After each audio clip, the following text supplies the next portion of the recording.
झारखंड जनसंचार की ओर से आप सबों को नमस्कार। दोस्तों, कहते हैं कि change is only constant thing, यानी परिवर्तन एकमात्र ऐसी प्रक्रिया है जो अस्थायी है।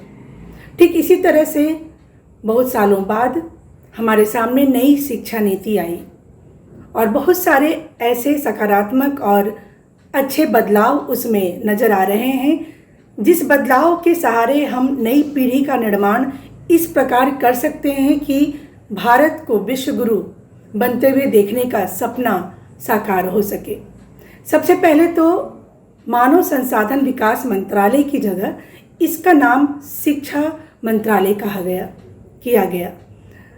दोस्तों, शैक्षणिक परिस्थितियां जो होती हैं और शैक्षणिक संस्थान जो होते हैं वो सिर्फ एक व्यवसाय का केंद्र नहीं होते, बल्कि वो एक ऐसी जगह होती है जहां मनुष्य का निर्माण होता है और मनुष्यता को सुरक्षित रखने की कोशिश की जाती है।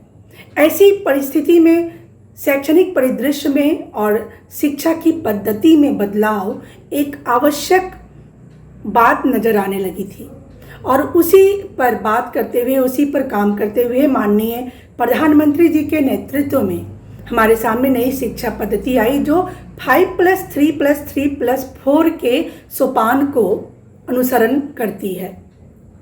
यहाँ जो आरंभ में 5 साल है, उसमें 3 साल आंगनबाड़ी में बच्चे खेलकूद के माध्यम से जीवन के व्यवहारिक ज्ञान को प्राप्त करेंगे और उसके बाद 3 के बाद कक्षा 1, कक्षा 2 यानी कि 5 साल वहाँ पे होगा। अगला जो 3 साल है वो है क्लास 2 के बाद क्लास 3, 4, 5।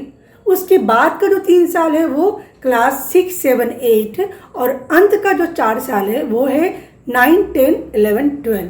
तो इस तरह से शैक्षणिक जो सोपान हैं, जो क्लासेस हैं, वर्ग हैं, उसको बांटा गया है।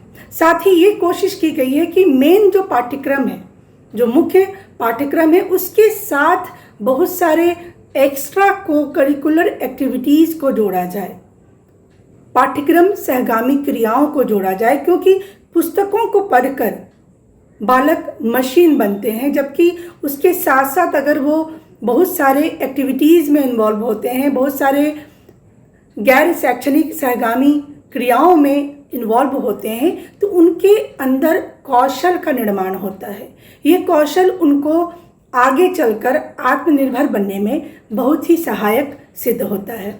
तो लेखन कौशल हो, पठन कौशल हो, श्रवण कौशल हो, नाट्य मंच हो, रंगमंच की विधा हो, संगीत हो, गायन हो, ग्रुप डिस्कशन जो होता है, सामूहिक चर्चा जो होती है, प्रोजेक्ट के काम होते हैं, फील्ड वर्क होता है।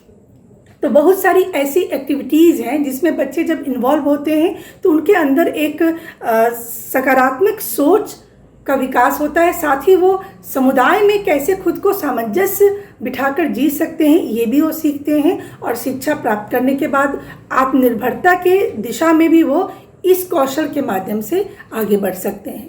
तो ये सारी चीज़ें उनमें, उनके पाठ्यक्रम में शामिल होनी चाहिए। साथ ही ज़रूरी है लाइफ स्किल, जीवन की कला, जीवन जीने की जो बात है, जो कौशल है, उसका होना भी बहुत ही ज़रूरी है, क्योंकि बच्चों में जरा सी बात में जो नकारात्मक सोच आती है, जो वो डिप्रेशन के शिकार हो जाते हैं, तो फिर क्या होता है कि सारी जो शिक्षा है, सारा जो रिजल्ट है उनका, सारी जो उपलब्धि है, वो एक शून्य बनकर रह जाता है।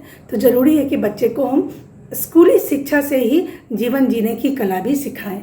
ई लर्निंग पर भी काफ़ी फोकस किया गया है नई शिक्षा नीति में, क्योंकि ई लर्निंग की बात क्या कही जाए, अगर आज के दौर में हम सभी एक दूसरे से कनेक्टेड हैं और विचारों का प्रवाह अगर जीवित है, शैक्षणिक परिदृश्य अगर चल रहा है, जीवंत नज़र आ रहा है, जो कुछ भी है, जितना भी है, वो सारा कुछ जो है वो तकनीक पर ही निर्भर है। तो ई लर्निंग और ई क्लासेस की बात भी कही गई है, उस पर ज़्यादा फोकस करने की बात कही गई है। साथ ही जो दिव्यांग हमारे हैं समाज में, उन तक भी पहुंचने के लिए और उनको भी मजबूत बनाने के लिए, आत्मनिर्भर बनाने के लिए ई लर्निंग की जो प्रक्रिया है, जो हम लोग अपना रहे हैं आजकल, जो ऑनलाइन क्लासेस की प्रक्रिया है, वो काफ़ी सहायक सिद्ध होगी।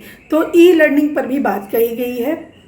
साथ ही राष्ट्रीय शोध फाउंडेशन की स्थापना की गई है, NRF, नेशनल रिसर्च फाउंडेशन, जिसके तहत बच्चों में खोज करने की प्रवृत्ति, शोध करने की प्रवृत्ति को आगे बढ़ाने के लिए कहा गया है। क्योंकि समाज और समाज की जो परिस्थिति है वो दिन प्रतिदिन बदलती है, ये स्वाभाविक प्रक्रिया है। तो बदलने में क्या होता है कि आपकी आवश्यकताएं भी बदलती हैं, तो जाहिर है कि आपकी आवश्यकताओं को पूरा करने के लिए हमें कुछ ऐसे संसाधन भी चाहिए, कुछ ऐसे आविष्कार भी चाहिए। तो इसलिए जो हमारी शिक्षा व्यवस्था है उसमें शोध को, खोज करने की प्रवृत्ति को, रिसर्च करने की जो विचारधारा है उसको ज़्यादा महत्व दिया गया है।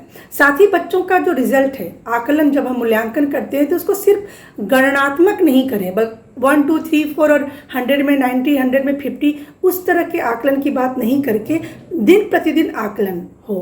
प्रतिदिन हम बच्चों को देखें कि वो कैसे ग्रो कर रहे हैं और उनका आकलन जो है वो हर दिन हो और रचनात्मक हो, क्रिएटिविटी हो। बच्चे का व्यवहार कैसा है, उसकी सोच कैसी है, उसकी सक्रियता कैसी है, इन सारी बातों पर भी ध्यान दिया जा सके। तो बहुत सारे ऐसे अच्छे पहलू हैं जो इस नई शिक्षा पद्धति में देखने के लिए मिल रहे हैं और मुझे उम्मीद है कि एक नई सोच और एक नई रचनात्मक ऊर्जा बच्चों में आएगी इस नई शिक्षा पद्धति के द्वारा। आप सबों को धन्यवाद कि आप सबों ने मेरे साथ मेरे विचारों को साझा किया। धन्यवाद। We'll be